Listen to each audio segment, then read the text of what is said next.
Voici pourquoi ton programme d'immigration ou alors ton projet de voyager ne réussit pas.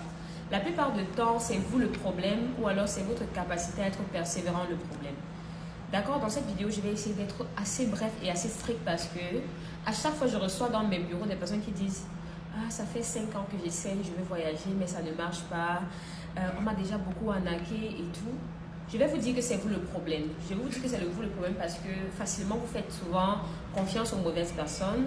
Facilement, vous vous découragez. Et après, vous accusez les gens alors que ce n'est pas eux le problème. Premièrement, il faut vous armer de patience lorsque vous souhaitez faire le voyage. Quand vous choisissez un pays, prends un cas des pays Europe, quand vous voulez faire un voyage, un programme d'immigration ou tout, prenez le temps d'étudier le pays dans lequel vous souhaitez aller. Internet est là aussi pour vous instruire. Je souhaite aller, par exemple, en Italie, je dis n'importe quoi. J'essaie de faire des recherches. Est-ce que je sais au moins m'exprimer le minimum possible en italien?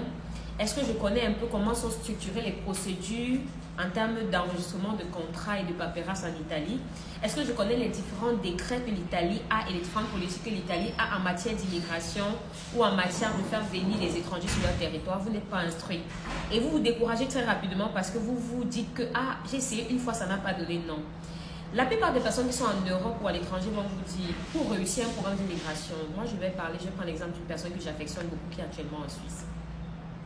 Lui m'avait dit qu'il avait commencé quand il allait en Europe, il allait par un canal comme ça, il arrivait en France, il dormait dans la rue. Il a dormi dans la rue comme sans papier pendant des années avant de se retrouver plus tard. Aucun chemin pour l'immigration n'est droit. Aucun chemin pour l'immigration n'est standard. Donc ne pensez pas que vous allez faire une fois, comme ça ne va pas marcher.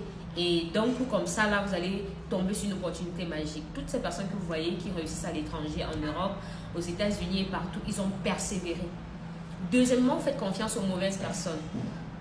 Faire confiance aux mauvaises personnes, ça veut dire quoi? Vous allez par exemple aller quelque part, on va vous dire chaud, opportunité de voyage pour quel pays.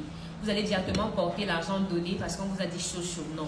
Un bon programme d'immigration, ça se travaille. D'accord? Troisièmement, vous préparez mal votre profil. Quand vous voulez faire une procédure d'immigration, rassurez-vous déjà, est-ce que j'ai un bon profil professionnel? Est-ce que je pourrais facilement trouver de l'emploi? Est-ce que mon CV cadre avec les opportunités que je cherche? Est-ce que le pays dans lequel je vais accepte même des étrangers? Préparer son bon profil professionnel signifie avoir un bon CV, avoir un métier en déficit dans l'un des pays dans lequel on veut partir. Sinon, vous allez finir au Maroc, vous allez finir en Algérie comme beaucoup de Camerounais, beaucoup d'Africains, beaucoup d'Ivoiriens qui sont actuellement bloqués dans des pays, n'arrivent pas à sortir, n'arrivent même plus à bouger